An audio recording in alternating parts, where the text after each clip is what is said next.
요나는 배 밑층으로 내려가서란 제목으로 말씀 증언하길 원합니다. 지난 시간에 하나님의 말씀에 불순종하여서 요나는 엄청난 일을 겪게 되었습니다.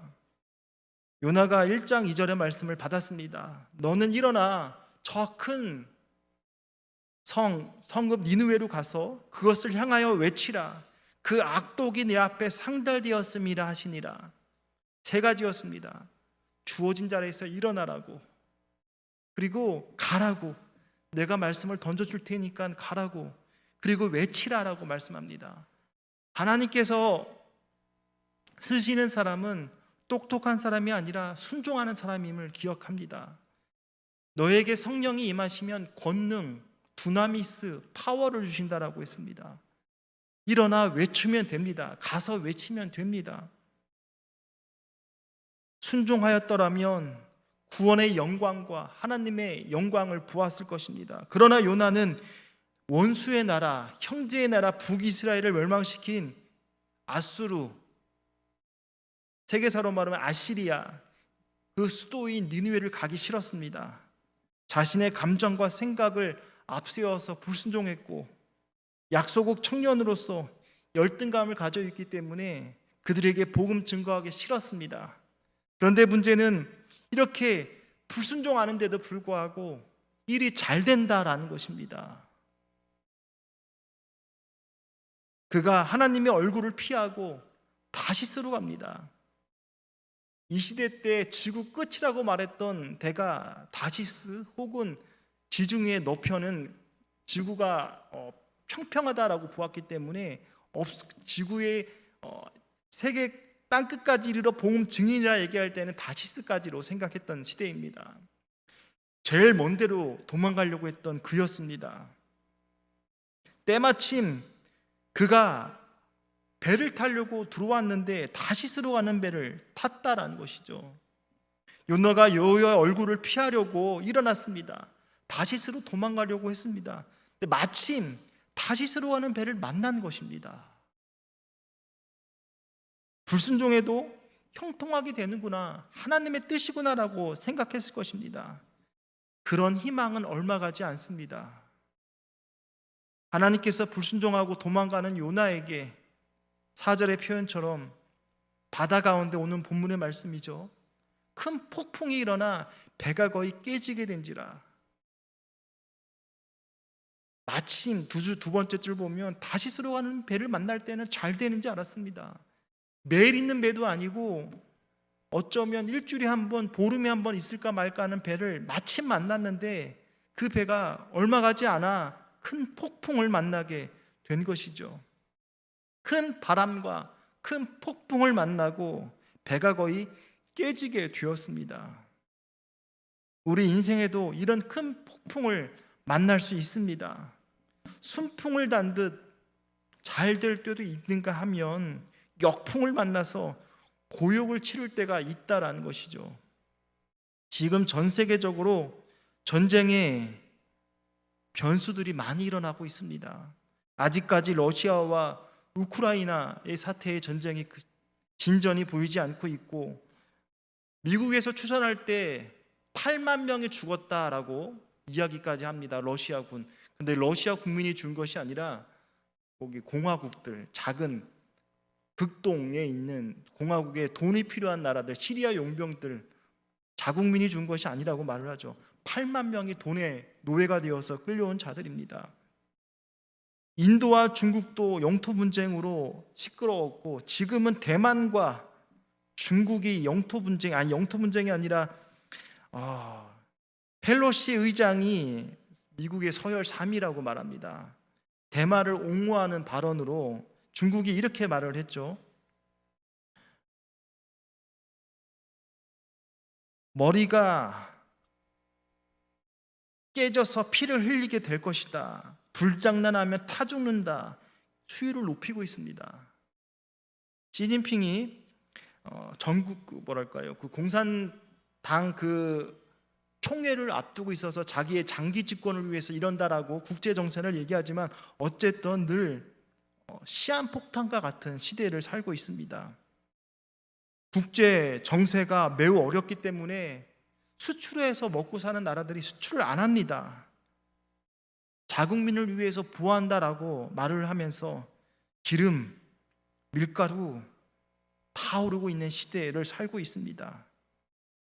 우리나라도 그렇지 않습니까? 지금 예기치 못한 우리 박덕식 권사님께서도 말씀하셨지만 제2의 또 지금의 장마가 아닌가라고 의심할 정도로 그러합니다. 8월 8일 집계에 의하면 서울 신대방동에 내린 비 강수량이 386mm라고 말합니다. 횡성도 청일에 236mm가 왔다라고 말합니다. 엄청난 비가 내리고 있는 것이죠. 인생이란 그런 것 같습니다. 항상 순풍의 삶을 살아갈 수는 없습니다. 잘 될 때도 있으면 항상 역풍의 고통에 살아갈 수도 있다라는 것입니다. 제가 이렇게 말씀하는 이유는 큰 폭풍을 만날 때 우리 삶의 자세가 어떠한가라는 것입니다. 중요한 것은 우리의 삶의 태도입니다. 우리가 중생하고 예수님의 이름으로 구원받은 삶의 가운데 성화되어 가면서 실수를 줄여나갑니다. 그러면 똑같은 문제가 파도처럼 또 다른 위험이 다가오는데 그 문제를 만날 때 이제 나의 반응이 달라집니다. 전에는 쉽게 옹졸하게 혹은 나의 생각과 이성의 좁은 판단으로 판단했다면 이제는 하나님의 마음과 생각으로 변하게 되는 것이죠. 예전에는 똑같이 민감하게 반응했던 나의 삶이었는데 이제 그렇지 않는다는 것이죠. 잠언의 23장 7절에 이러한 말씀이 있습니다. 대저 그 마음의 생각이 어떠하면 그 위인도 그러한즉, 그 마음의 생각이 그 위인이라는 것입니다. 제가 목사가 된 지 10년이 되어 보니까 느껴지는 것이 있습니다. 이 사람 하나님 앞에 신실한 사람, 또 언행이 바른 사람, 잘 되는 것 같습니다. 제가 둘러봐도 되짚어보고 성도님들의 삶을 뒤집어봐도 잘 되는 사람, 하나님 앞에 복을 받는 사람이 어떤 사람이냐면 하나님 앞에 신실한 사람, 그럼 사람 앞에도 신실합니다. 그리고 언행이 밝은 사람, 긍정적이고 믿음의 사람이 잘 되는 것을 보게 됩니다. 그 마음의 생각이 어떠하면 그 위인도 그러한즉, 그 생각이 그 사람입니다. 그 생각을 하기 때문에 그 사람은 성공하고 그 사람은 그 생각을 안 하기 때문에 실패한다라는 것입니다. 물론 세상의 관점에서 성공이란 말하지 크리스찬은 언제나 최선을 다하는 삶을 살아야 됩니다. 최선을 다하는 삶. 신앙과 신앙의 성공과 실패의 여부는 이 삶의 태도, 생각에 달려 있다라는 것입니다. 여러분들은 지금 어떠한 큰 폭풍을 만나고 있습니까?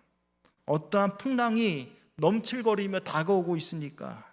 오늘 풍랑을 대처하는 자세, 그 생각에 대해서 은혜를 받기를 원합니다. 오늘 5절의 말씀에 이렇게 말합니다. 사공들이 풍랑을 만났을 때 어떻게 반응하는지, 사공들이 두려워하여 각각 자기의 신을 부르고 라고 했습니다. 3절에 피해서 도망갔죠. 요나가 다시스로 가는 배를 탄 상태입니다. 4절에 하나님께서 폭풍을 만나게 하십니다. 폭풍 가운데 있는 배에 탄 사람들이, 사공들이 제일 먼저 무엇을 하냐면 자신들의 신을 부른다라고 했습니다. 인간적인 방법으로 할 수 있는 것이 무엇이냐면 자신이 믿고 있는 신을 불렀다라는 것입니다. 우상을 불렀다라는 것입니다. 사람들이 큰 폭풍을 만나면 지푸라기라도 잡는 심정으로 일단 우상을 찾습니다. 일본은 종교다원주의라고 말할까요? 그들은 집에 신사가 있고 또 모든 신에 대해서 우호적입니다. 많은 신 중에 나한테 복을 주지 않겠느냐라는 것입니다. 기독교도 좋고 불교도 좋고 그 외 신들에 대해서 다 좋게 여깁니다. 사람은 큰 폭풍을 만나면 지푸라기라도 잡는 심정으로 나아갑니다. 예를 들어 20철, 그러니까 대학교에 갈 때쯤 되면 전국의 점집이 호황을 누립니다. 결혼 정년기의 사람들 사주팔자 보러 다닙니다. 취직을 해도 점을 보려고 합니다. 정치인들도 점집을 찾습니다. 제가 99년부터 2001년이죠. 2001년.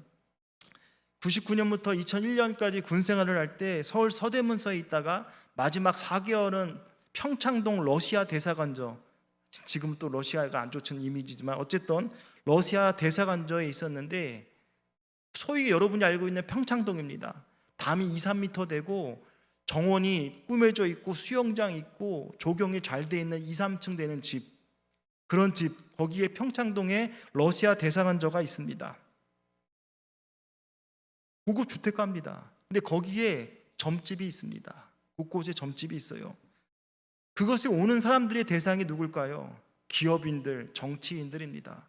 그렇게 공부를 많이 하고 또 어느 자리에 위치해 있음에도 불구하고 무당을 찾는 정치인이나 무당을 찾는 기업인이 많다라는 것입니다. 새해가 되면 토종 비결을 보는 사람들이 또 많습니다. 여러분, 점치 있는 이순신을 들어보셨습니까? 중앙일보 홀로 앉아 점을 쳤던 이순신 장군, 중앙일보 2013년 4월 27일에 양희선 논설위원이 말하고 있습니다. 아들 명의가 병이 낫지 않자 한 달째 되자 점을 봅니다. 아내가 이독하다는 소식을 듣고 앉아서 점을 칩니다. 장문포 전투 직전에 전투를 걱정되면서 점을 봅니다. 외적이 출현할 것인지 걱정되어서 점을 봅니다. 영의정 류송룡의 사망설에 당혹스러워 점을 칩니다. 비가 많이 내려서 걱정하면서 점을 칩니다. 난중일기에 점치는 기록만 17번, 이 중에 14번이 홀로 앉아서 점친 이야기입니다. 모르셨던 분도 있을 것 같습니다. 점치는 것을 즐겼던 이순신 장군이기도 합니다. 종교의 근원을 두려움이라고 보기도 합니다. 아담과는 제사 지냈다는 말이 없죠. 함께 있었기 때문에. 가인과 아벨이 왜 제사를 지냈는가? 하나님과 떨어져 있으니까 하나님을 만나고 싶고 예배드리고 싶은 것입니다.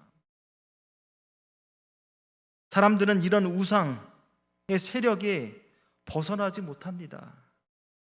별것 아닌 거 하면서도 호기심 가운데, 아니면 그런 우상의 세력에 사로잡혀서 수십 수백만 원씩 들여가며 우상을 섬깁니다. 가수이면서 연예인인 데프콘, 그 사람은 기독교 교육학과 출신입니다.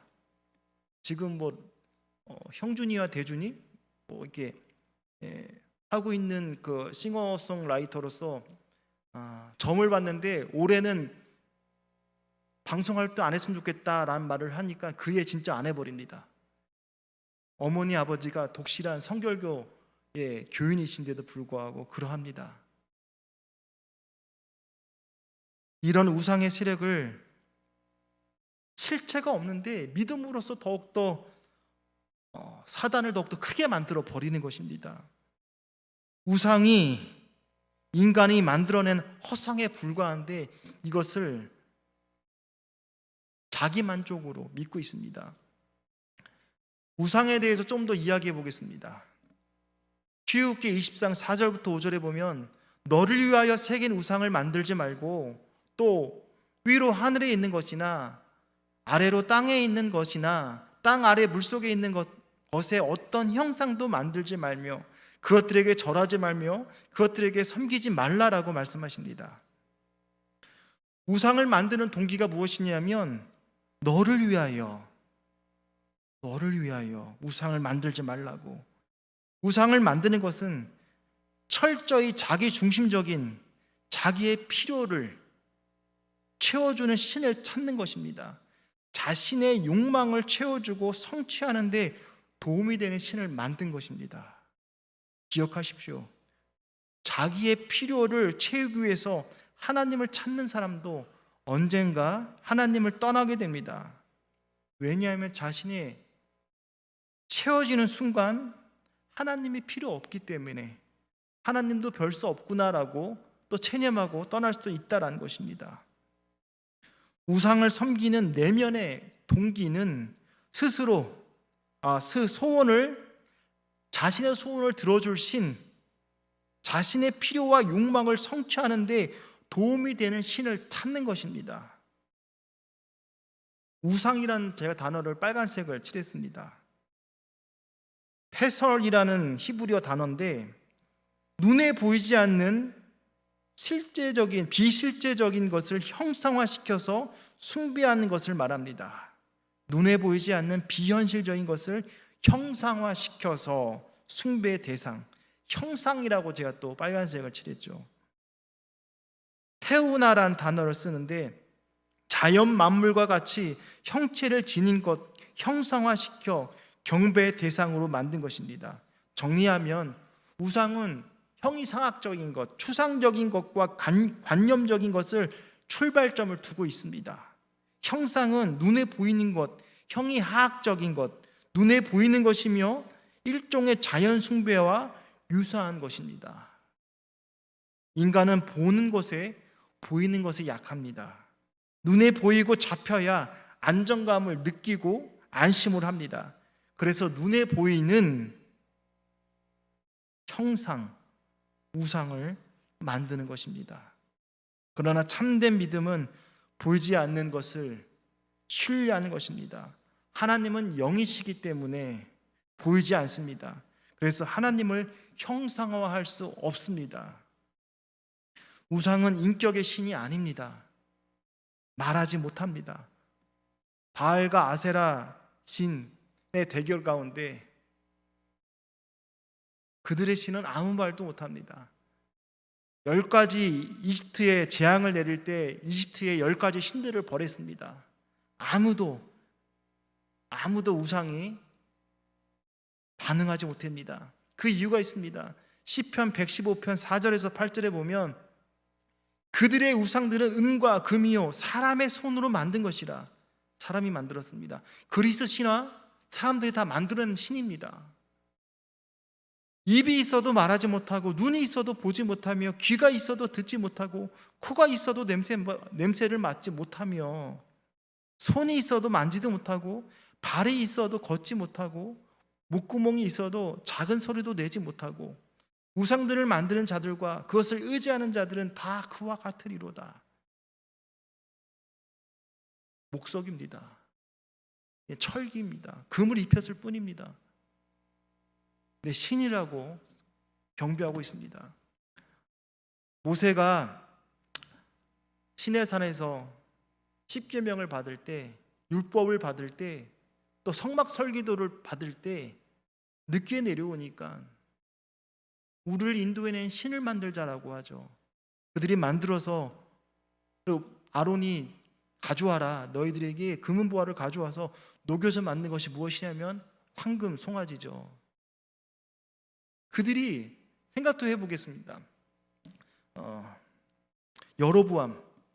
여로보암이 솔로몬이 죽인다고 하니까 10개 지파에 네가 우두머리가 될 거야 선지자를 통해 들었습니다. 솔로몬이 가만히 안 있고 잡으려고 하니까 애굽으로 도망가죠. 솔로몬이 죽은 다음에 르호보암이 아들 되니까 다시 돌아와서 단과 베델에 금송아지를 만듭니다. 똑같지 않습니까? 출애굽해갖고 만든 것이 광야에서 만든 것이 금송아지고 또 여로보암이 애굽에서 갔다 와서 만든 게 금송아지입니다. 그들이 애굽에 가니까 금송아지가 그렇게 힘이 있고 능력이 있었는지 똑같은 신을 만들어내는 것을 보게 됩니다. 하나님과 우상의 차이는 이것입니다. 하나님은 인격적인 신이십니다. 말을 하지만 우상은 한마디도 말을 못합니다. 인간의 상상력으로 만들어낸 신일 뿐입니다. 자신의 필요와 욕망을 위해서 만들어낸 것입니다. 두 번째, 자신의 신을 불렀고 지금 풍랑이 일어나니까 제일 먼저 한 것이 각자 자신의 신을 불렀습니다. 두 번째, 배를 가볍게 하려고 물건을 바다에 던지는 일을 하고 있습니다. 이는 인간적으로 최선을 다하는 모습이라 생각할 수 있습니다. 사람들은 어려움을 만나면 인간적인 방법으로 최선을 다합니다. 온갖 노력을 다 경주합니다. 눈물겨운 투쟁을 합니다. 제가 대전 침례신학대학교를 다녔는데 어제 대학교 동기되는 지금 목사님이겠죠. 그분은 침례교 목사님이 되었을 것입니다. CC였기 때문에 그렇게 결혼했는데 그 목사님의 와이프 사모님이 하나님의 부르심을 받았습니다. 위암 3기에 임파선에 전이된 세포가 28군데나 있어서 3년 6개월 투병 가운데 어제 하나님의 부르심을 받았습니다. 안타깝습니다. 한국에서는 고치지 못한다고 그래서 독일까지 갔었습니다. 마지막을 준비하고 있었는데 마지막 뭐라고 할까요? 떠나기 전에 가는 그 병동 있지 않습니까? 그 병동에서 12일 만에 돌아갔다는 얘기를 들었습니다. 어려운 병을 만나면 좋은 약을 다 써봅니다. 안타까운 것은 자녀가 4명입니다. 그래서 더욱더 눈물 나는 것 같아요. 저도 그 CC를 또 같이 임원 활동을 했었기 때문에 많이 만나고 대화하고 이야기 나눴던 경험이 있기 때문에 조금 쓸쓸하기도 합니다. 어려움을 만나면 좋은 약을 다 써봅니다. 수술을 마다하지 않고 아파트 팔아서라도 병을 고치려고 합니다. 폐의 원정을 가서라도 고치고자 하는 것입니다. 그러나 인간적인 노력에는 한계가 따릅니다. 그들이 풍랑을 만나니까 배를 가볍게 하려고 바다의 물건을 던지고 있습니다. 큰 폭풍, 인간의 힘과 의지와 노력으로 극복할 수 없습니다. 서울의 그 잠실 혹은 침수된 지역 배수가 250mm까지만 담당할 수 있는데 300mm 넘게 오니까 감당이 안 되는 것입니다. 우리나라의 국지성 이 폭우가 오면 인간의 한계를 넘어선다라는 것이죠. 불치병은 인간의 생명의 연장을 가져올 수 있지만 죽음에 이르게 하는 것을 피할 수 없다라는 것이죠. 큰 폭풍성에서 배가 난파될 위기에 처해 있습니다. 몇 가지 물건을 던집니다. 이 모습 속에서 폭풍 속에서도 포기하지 않는 정신은 배울만 합니다. 그러나 인간적인 노력은 한계가 있다라는 것입니다. 배가 깨져가는 것을 막을 수 없다라는 것입니다. 이것이 세상 속에 자신들이 취할 수 있는 최선의 방법입니다. 그 방법이지만 분명 한계가 있습니다. 그러면 풍랑 속에서 요나는 무엇을 하고 있을까 보게 됩니다. 요나는 배 밑층에 내려가서 깊이 누워 잠을 자고 있습니다. 그러나 요나는 배 밑층에 내려가서 누워 깊이 잠이 든지라. 지금 제일 먼저는 자신이 섬기는 신을 불러서 도와달라고 해도 아무런 반응이 없습니다. 인간적인 노력을 합니다. 물건을 던져서 배를 가볍게 해보자, 배가 깨지지 않게 해보자. 그러나 지금 요나는 배 밑에 내려가서 잠을 자고 있습니다. 내려가서라고 제가 지금 빨간 줄 쳤습니다. 3절에도 내려간다는 말이 있습니다. 그러나 요나가 여호와의 얼굴을 피하여 일어나 다시스로 도망하려 하여 욥바로 내려갔더니 마침 다시스로 가는 배를 만난지라. 여호와의 얼굴을 피하여 그들과 함께 다시스로 내려가려고 배싹을 주고 배를 올랐더라. 이 올랐더라가 우리나라 표현은 올라갔다라고 표현하지만 원어상에서는 같은 단어, 내려갔다는 단어를 쓰고 있습니다. 야라드란 단어를 쓰고 있습니다. 인생의 내리막길을 걷고 있는 요나입니다. 사명을 피하는 자, 야라드, 내려가는 인생인 것입니다. 인생의 내리막길을 치닫고 있습니다. 시편 127편 2절에 보면 여호와께서 그 사랑하는 자에게 잠을 주신다라고 했습니다. 미국의 경우 인구의 10%가 밤잠을 이루지 못한다라고 말합니다. 수면제 없이 못 자는 사람이 10%라고 본다라는 것이죠. 왜 잠을 못 자는가? 불면증의 이유가 직장의 경쟁 사회이고 노동의 강도가 높아지고 지나친 긴장으로 전문가들은 보고 있다라는 것이죠. 그러나 성경은 이렇게 얘기합니다. 그가 불안한 이유에 대해서 사랑 안에 두려움이 없고 온전한 사랑의 두려움을 내어쫓나니 두려움에는 형벌이 있습니다. 주님의 안에, 사랑 안에 있다면, 주님과 함께 있다면, 빛 안에 있다면 어두울 일이 없습니다. 사랑 안에 없기 때문에. 어린아이는 엄마 아빠만 있으면 두려움이 없습니다. 사랑 안에 두려움이 없는데 그 온전한 사랑의 두려움을 내어 쫓는데 두려움에는 형벌이 있습니다. 왜냐하면 주님과 함께 하지 않기 때문에 그러하겠죠. 주님이 함께 하지 않기 때문에 쫓기고 불안하고 우울한 삶, 그런 삶을 살아갈 것입니다. 분명 사랑하는 자에게 잠을 주신도다. 이 경우는 하나님의 평안의 선물이 맞습니다. 그 영혼이 제사함 받아 평화로울 때 깊은 잠을 잘 수 있습니다. 그러나 오늘 요나의 잠은 그렇지 않습니다.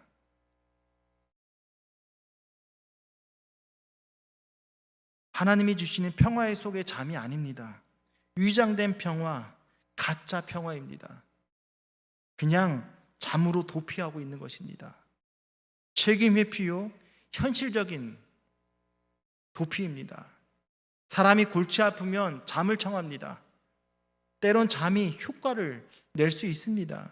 잠을 푹 자고 나면 머리도 맑아지고 문제 해결의 실마리가 보이기도 합니다. 그러나 요나의 경우는 정반대입니다. 문제가 전혀 해결되지 않았습니다. 쓸데없는 잠을 잤기 때문에 머리만 아플 뿐입니다. 그렇게 머리가 아프니까 자면 더 아프기에 잠을 더 청합니다. 그러면 깊은 무기력과 우울증까지 번지게 됩니다. 사람은 분명한 사명과 목표의식을 가지고 달려가면 피곤함을 모릅니다.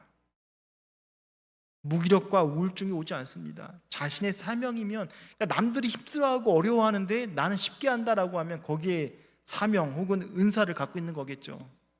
내가 사명을 위해서는 잠도 마다하지 않고 자기가 좋아하는 일에 깊이 빠져들어서 할 수 있다는 것입니다. 바울을 생각합니다. 나는 선한 싸움을 싸우고 나의 달려갈 길을 마치고 믿음을 지켰으니 이제 후로는 나를 위하여 의의 면류관이 예비되었으므로, 바울은 이렇게 말합니다. 나는 선한 싸움을 싸웠다. 달려갈 길, 목표를 가지고 마쳤다. 그리고 지켰다라는 것입니다. 동사만 봤습니다. 여러분, 삶 가운데 세상과 타협하지 마십시오. 점점 물들어가면 주일 한 번 어기기가 어렵지 두 번, 세 번 어기면 하나님의 말씀이 들리지 않습니다. 소음 때문에 내 생각인지 하나님 생각인지 모릅니다. 칼은 예리할 때 잘 듭니다. 말씀과 기도로 깨어 있으면 사단이 침투한다는 걸 알 때 깨어 있을 수 있습니다. 믿음의 선한 싸움을 다 해야 됩니다. 달려갈 길을 마쳤다라는 것입니다. 하나님이 여기까지구나라는 것을 바울은 직감하게 되는 것입니다. 믿음을 지켰다는 것입니다. 분명한 비전과 목표의식 가운데 달려가면 무기력하지 않습니다. 우울감이 없습니다. 모세, 가나안 땅에 분명한 목표의식이 있습니다. 모세는 두 가지를 봤습니다. 모세의 삶을 세 가지로 얘기하죠. 왕중 생활 40년, 40년 광야 생활, 40년 인도자 생활. 제일 적임자죠. 애굽에 이집트에 40년 생활을 했기 때문에 어떻게 외국의 애굽에 대한 문화에 대해서도 깊이 알고 사람에 대한 이해도가 높고 광야를 거쳐왔던 사람이라 길을 인도함에 있어서 또 평이하게 쉬울 수 있고 무엇보다 40년 동안 광야 생활 지도자 생활하면서 광야 생활하면서의 하나님 앞에 듣는 훈련이 되어 있기 때문에 또 40년 순종하며 나아갈 수 있었던 것을 보게 됩니다. 그에게는 분명한 의식이 있었던 게 가나안 땅이 있었다는 것입니다. 두 번째는 문제 있을 때마다 회막에 엎드렸습니다. 가나안 의식, 가나안의 목표, 그리고 문제 있으면 회막에, 오늘날로 말하면 교회에서 엎드려서 하나님께 기도했다는 것이죠. 하나님과 동행하는 삶은 행복합니다. 하나님은 이렇게 말합니다. 출애굽기 33장 11절에 사람이 자기 친구와 이야기함 같이 여호와께서는 모세와 대면하여 말씀하시니라. 모세를 친구라고 표현할 정도입니다.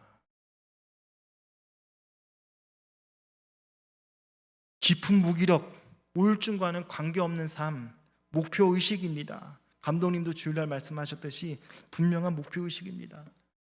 바울도 그랬고 모세도 그랬습니다. 빛이 있는데 어둠이 침투할 수가 없는 것입니다. 그러나 요나는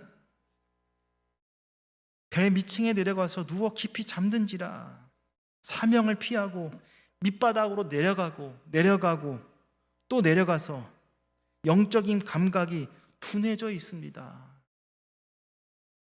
세속화된 것이죠. 합리화한 것이죠. 배가 흔들려서 폭풍을 만나는데 배가 깨지게 되었는데 하나님이 노하셨고 화를 내시고 있는데 자신 때문에 일어난 일이라는 것도 아는데 모른 척합니다.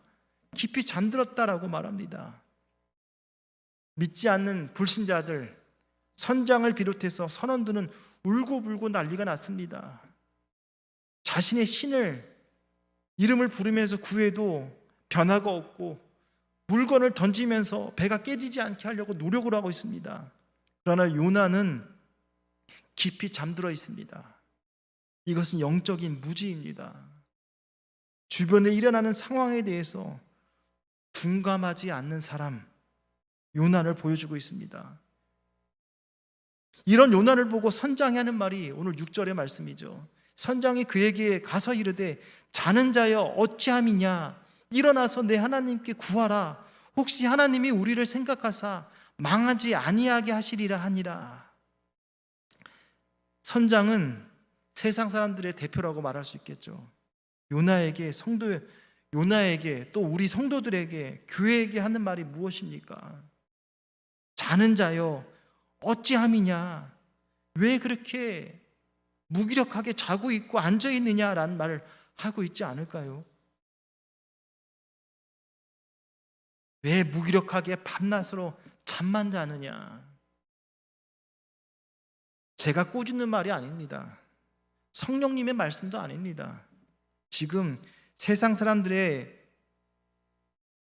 성도들에게, 교회에게 하는 말입니다. 선장은 예수 믿는 사람이 아니죠. 불신자 자신도 바르게 살지 못하면서 교회 성도들을 걱정하고 조롱하는 표현인 것입니다. 자는 자여 어찌함이냐, 왜 저렇게 살지? 저렇게 기도 안 하고 어떻게 살아가지? 저렇게 게으르고 무기력하고 부도덕하고 막 살아서 안 될 텐데 하며 걱정해 줍니다. 교회가 교회답지 못할 때, 성도가 성도답지 못할 때 세상이 교회를 걱정해 주고 있습니다. 왜 교회 성도와 교회가 이런 식으로 전락되었을까? 이것은 하나님의 말씀을, 교훈을 받지 않기 때문에 그러합니다. 자기 감정과 이성이 중요할 뿐이지 하나님의 말씀은 우스워 보입니다. 마치 롯이 사위들에게 이성을 떠나야 된다, 하나님의 심판이 있을 것이야, 사위들은 농담으로 여깁니다. 하나님께서 이 세상을 심판하기로 결정하셨습니다. 그래서 노아에게 배를 만들라라고 말합니다.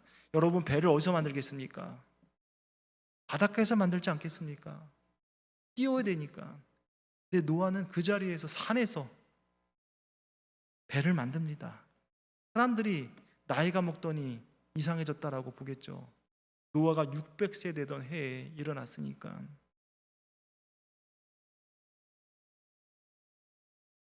요나가 하나님의 말씀에 순종했더라면 너는 일어나 저 큰 성읍 니느웨로 가서 그것들 향하여 외치라 순종했다면 이런 모욕은 수욕은 당하지 않았을 텐데 생각하게 됩니다.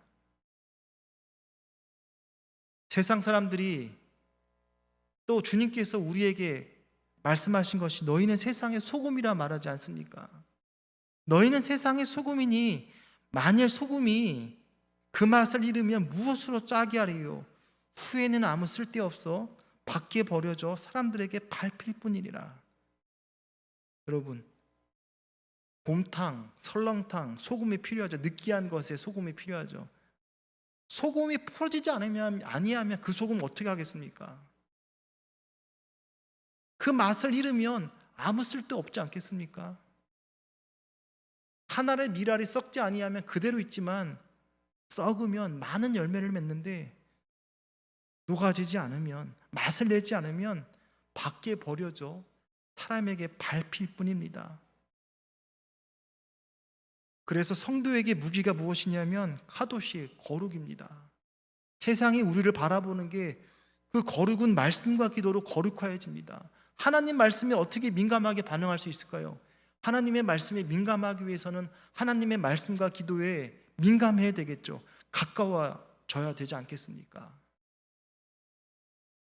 맛을 내지 않으면 버려집니다. 밟힐 뿐입니다.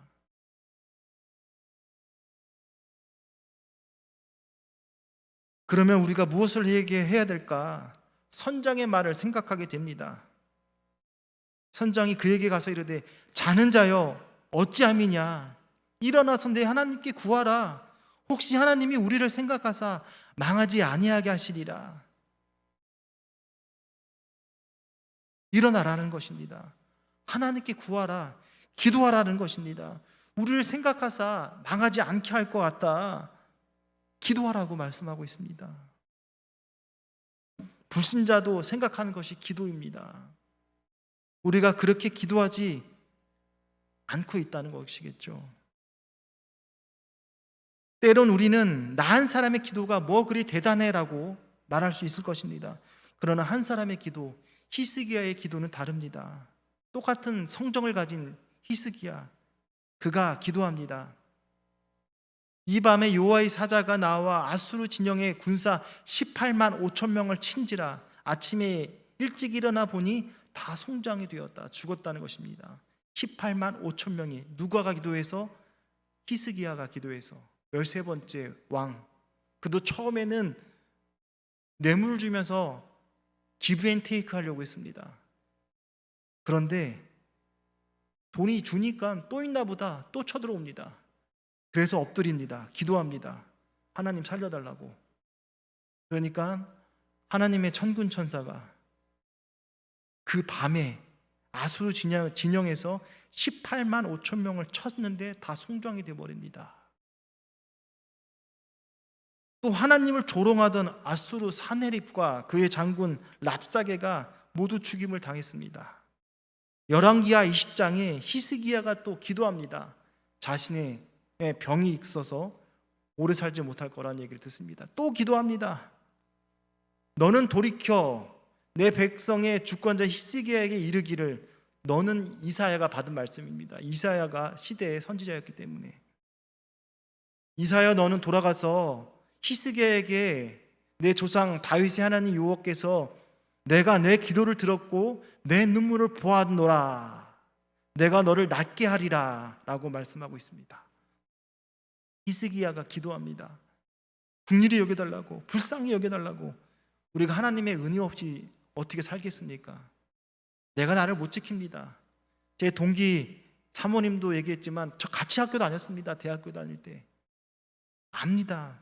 얼마나 친절하고 또 이렇게 다정다감했던 기억이 납니다. 죽고 싶어 죽은 사람이 어디 있겠습니까? 하나님께 눈물로 기도합니다.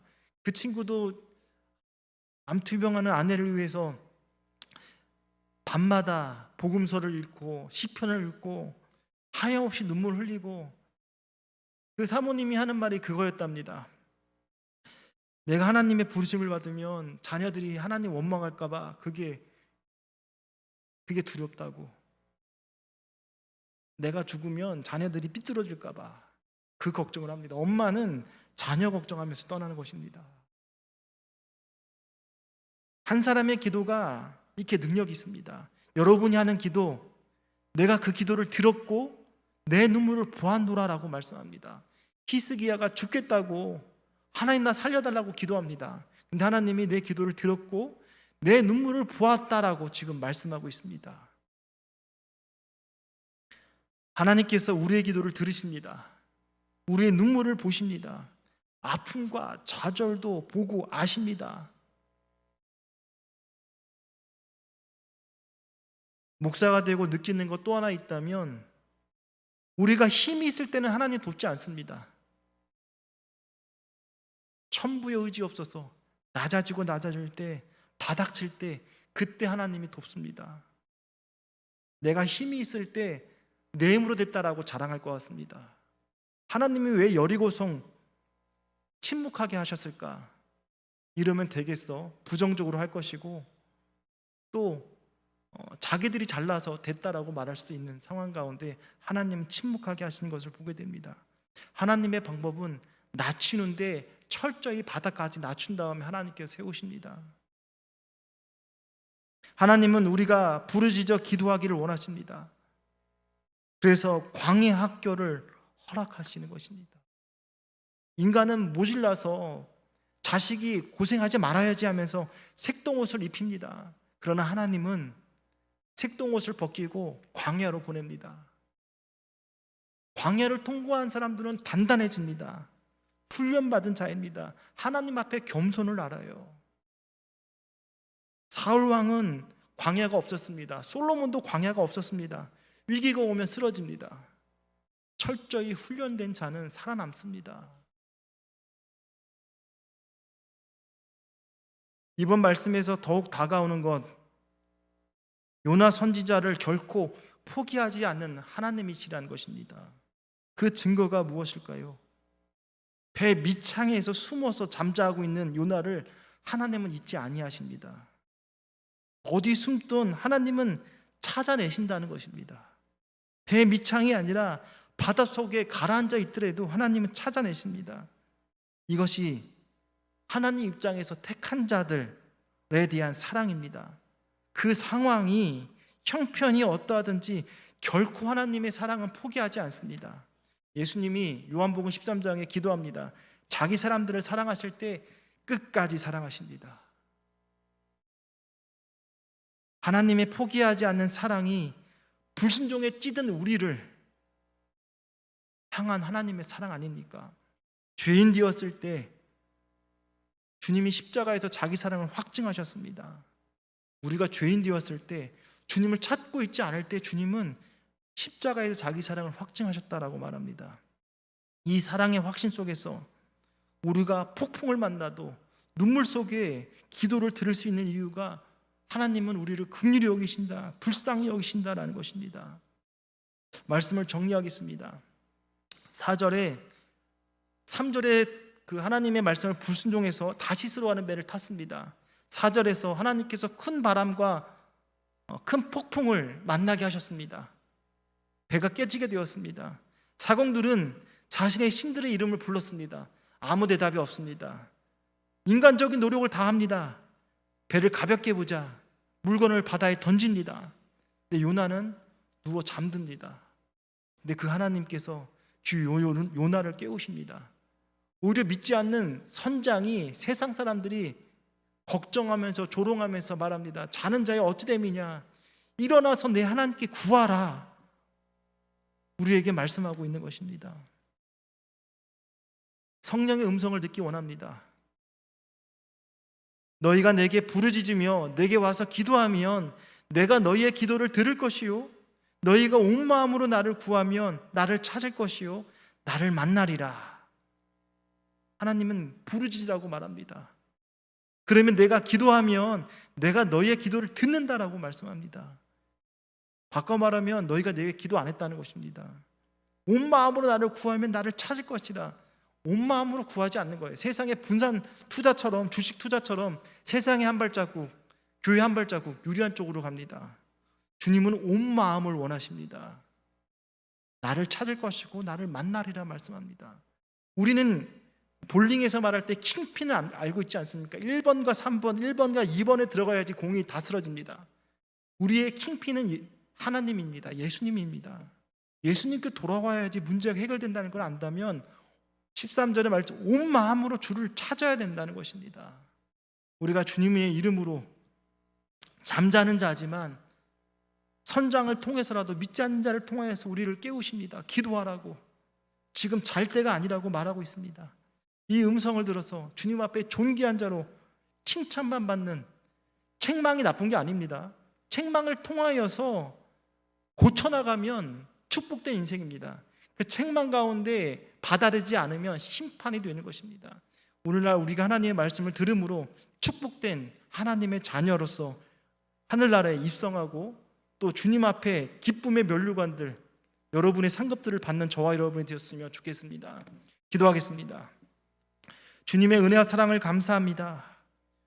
요나는 배 밑층으로 내려가서 잠을 자지만 하나님께서는 은혜와 사랑을 더하셔서 그를 깨우시고 일깨우십니다.